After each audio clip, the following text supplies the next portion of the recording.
Do you want to go watch the new Netflix movie with Jamie Foxx called Day Shift about a bunch of vampire hunters who are in a union? Initially, this drew me to the movie, and while I did enjoy it, here are some caveats about it.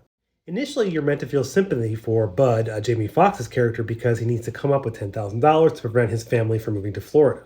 So he decides to enlist his friend, who's played by Snoop Dogg, to get back in the union he previously was in because they pay more for the vampire fangs.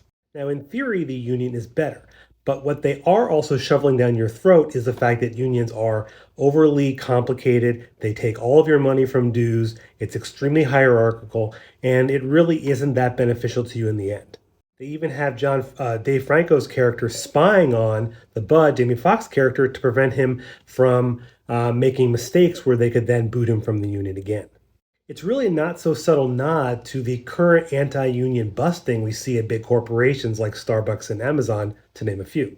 Now, the other aspect of this movie is the fact that the vampire leader is a big real estate mogul who's trying to take over the city. So, presumably a landlord type. So, you feel okay with the, vampire hunting of them. But this part of the movie is not really fleshed out at all.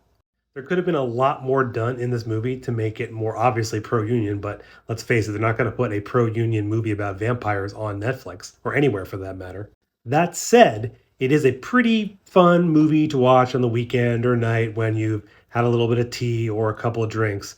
But overall, as we should expect from most mainstream Hollywood movies, especially ones with folks like Jimmy Fox, who has some interesting comments recently, they are not pro union, despite the fact that this movie appeared to be a union movie.